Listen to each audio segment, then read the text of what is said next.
What's up, everyone? My name's Robin. Work over here at MRG, and we're here with J Money. J Money over here, man. Finally back, man. I appreciate you guys letting me back over here. It's been a crazy few months, you know. Yeah, well, we really appreciate you coming through, blessing us as well. Right now we're working on a song right now between you and me, right? You want to talk a little bit about the song real quick? Yep. So the song is called "Let's Get It." I bought the beat a couple years back, but like I never found like a good producer or a place to really a good studio that was consistent. You know, it was just come in and you party, and it's just like everyone's smoking, and it's like it's hard to really even get anything done. So, I had written some of the words years ago when I first got the beat.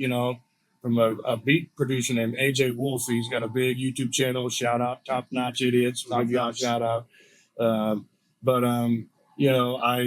always listen to kind of underground artists. Kind of whoever kind of beats are on point.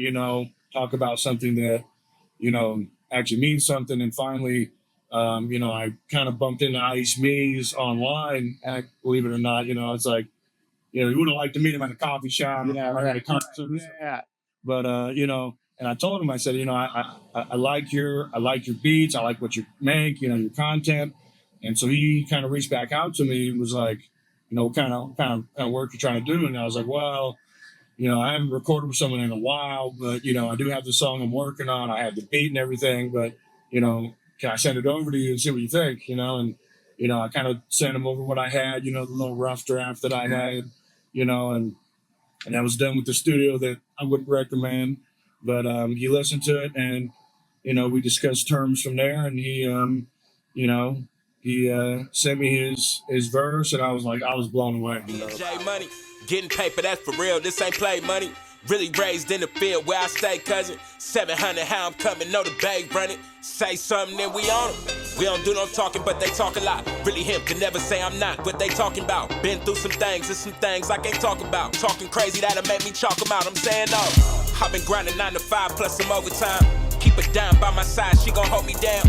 Really king of the city, I need a golden crown. So if they didn't know it then, bet they know it now. Fired up, the way that I'm shining, I know they tired of us. Cold under pressure, I'm pressing until a diamond come. 101, never more than one. I'm the only one, rollie on my wrist, that's a 41. Okay, yeah, and after you got the verse, then you came here to us, you started dropping your bars, and I could tell you had a little bit of a, like swag to your voice and everything. And you want to talk about where you originally grew up from? Oh, for sure. So everyone always, thinks they're always like, hey, meet me the girl, whatever, at the bar. She's like, so you're not from around here, but the hell you from? You from the South? You from Virginia? I'm like, no, I'm from, actually, I was born in LA, LA County, so Santa Monica. And then basically my parents had adopted me, and they lived up in the northern part of California, up in the Bay Area. So I grew up in Menlo Park. Wow. Okay, Menlo Park. Yeah. Okay. How long were you down in Los Angeles for?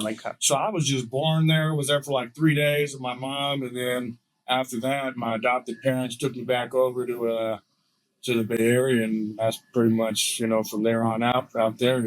Yeah, no, for sure. Yeah. Do you feel like being between the two and having seen all of California, has it influenced your rap style?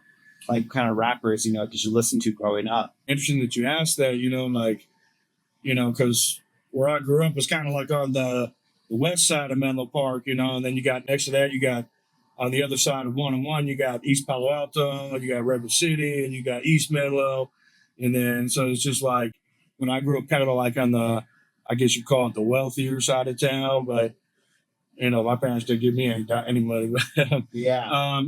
Growing up, it was kind of like, I kind of had to play my music, in my room. My parents are like, Jordan, can you turn that down? Yeah. It's a racket, but I'd say, I kind of had a rock phase, like Limp Bizkit, I listened to, everyone listened to like the main guys, Ice Cube, Eminem, Andre Nicotina, and a little Cool J, and then a little Spice One, and then Loonies, and then Fabulous, Fabulous, I don't want to say it, but I did listen to P. Diddy back in the day. We'll just say his music alone was cool. Yeah.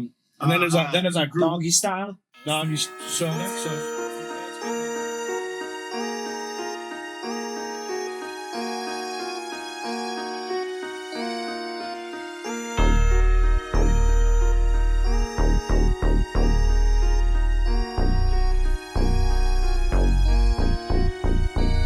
These words that I spit go from the streets to the pen. I never was the type to turn a motherfucker in. If a nigga got a problem, go ahead and press your issue. My gun go bang, let a motherfucker miss you. I'm about my money 365 days. If you one of my niggas, then we all getting paid. My niggas. Doggy Style was a little later on because, he just barely blew up. Yeah. I started listening to, like Mac Dre, Lee Major, Sin Queen, Keep the Sneak. There we go. Yeah. I said Messy Marv already. Messy Marv, Marv, and then I know Burner was kind of cool. He rapped with a lot of. Something about what you've done to me, baby, wanna make you mine. Catch me with a red bone dime, we be sipping. That bitch stay in the mirror cause she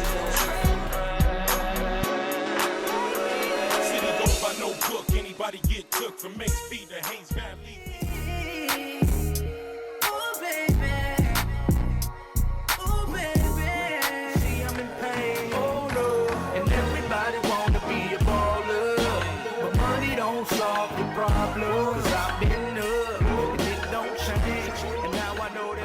Yeah. You put on a lot of people that were smoking, in the scene and everything like that. Burner? Yeah.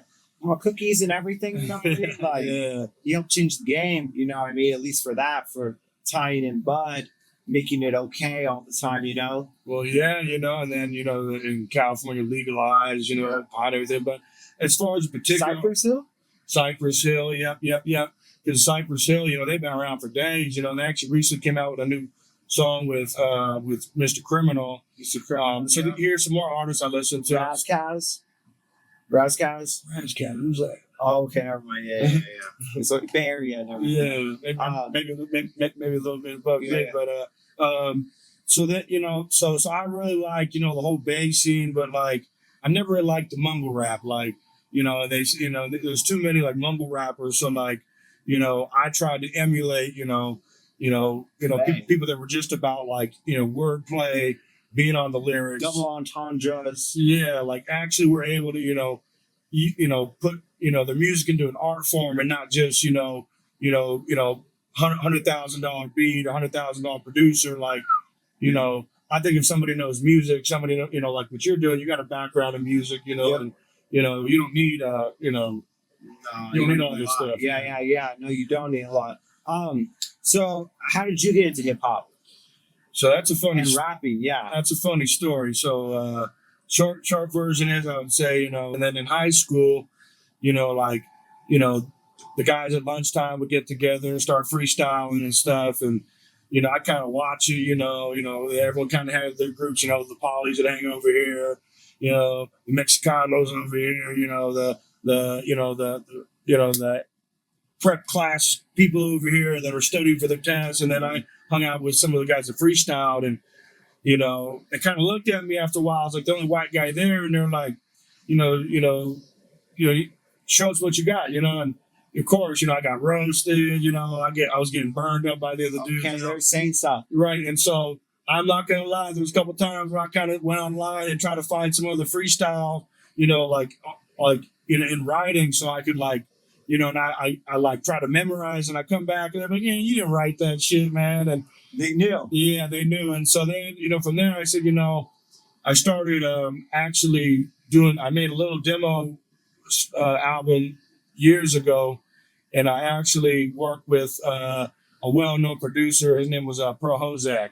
So he did work with Ice Cube, Snoop Dogg. He's done stuff with some other artists, but it was just kind of like a program for kids, to express themselves through art, and then from there on, there was a gap in time where 10, 15 years, I didn't record anything. So, wow. Yeah. Okay. What made you want to get back in the game? Oh, man. I said, you know what? Before I get any older, I know they have a certain age limit, they're going to cut it off. Like, oh, he's too old, you should retire. But, I have this beat, and people always told me, they said, you could write really good, you write really good lyrics, if you got a rhythm a little bit more, you could be able to, come up. And so I said, you know what? I started getting back into it, started writing again. And, I said, you know what, let's do it, And So were you always J Money, or how'd you come up with the name J Money? Yeah, well, that's a funny story too. So when I first started freestyling, and I started practicing with the guys at lunchtime, the other brothers and shit, want to go out and rap, all these dudes were like from EPA, Redwood City, like real hoods, And the first name they gave me, they said, you know what, you got a big nose, we're gonna call you MC Daffy. And I was like, yeah, okay, MC Daffy. So then I actually, on the first little demo album, I put MC Daffy. But then, I was like, I got to make something, that's unique to myself, and it's like, I've been through so many struggles, so many hard times, so many bad experiences, and I was able to pull myself out and save money and actually try to be smart about, my financial decisions. And then, I said, what, if I'm going to base it on something that represents me, it's got to be J Money, because, You about your bread. yeah, I take it serious, investments, and, there's a lot of people that go out here, they might wear, Gucci this or Prada. You got that money in a Roth IRA. Well, I got investments, I bought my house, I got my pension, so, I'm not saying I'm rich, but, You chose a smart path, you know what I mean? yeah, because people like blowing money on this and that. And, I always say, it comes down to two things, you spend your money on things that you want or things that you need, and I always would spend on things that I needed. So, I didn't have the nicest cars. If I show you my first car was a 1986 Ford Thunderbird. That's why I got my sound system in there, 212s in the back. My dad bought it for me for like $1,100. And, I'd pick up girls in a day, and then they're like, who the hell is this guy? He's looking broke. Mm-hmm. But, so that's, kind of just had to, So with all that, what's kind of your general message to the audience? my message would be, for this particular song or just in general. Just in general for J Money.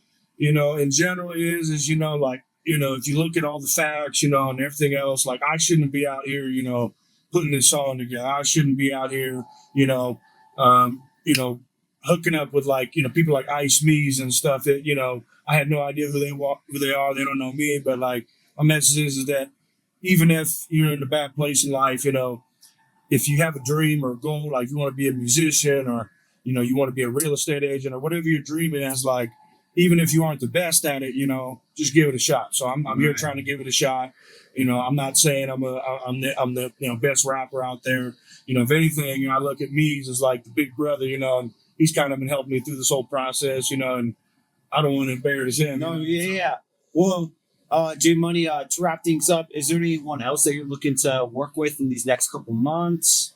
Well, Next year, you got any names on the list? Well, if I can get this song down and it comes out good, if Ice Mees approves of it, maybe you might do another one, because he might say, you know what, song, J Money sucks. J Money, scratch it out. But I was actually talking to Doggy Style a little bit. Me and him talked. He did a song with Snoop Dogg and Mr. Criminal. He's down in San Bernardino, LA area. But if this song comes out solid, I'm going to reach back out to Doggy Style. And maybe I can get a song with Mees and Doggy Style, and who knows? Maybe we can, the sky's the limit, And I know, but I'm always willing to learn and keep learning. And I just want to put out a good track. I want you guys to see that this is something that I think I can still do, and that J Money isn't dead. Yeah. Well, here we are right now. This is One-on-One, MRG Studios. We're coming live at you, J Money. All right, man. Appreciate it, Robin. Much love.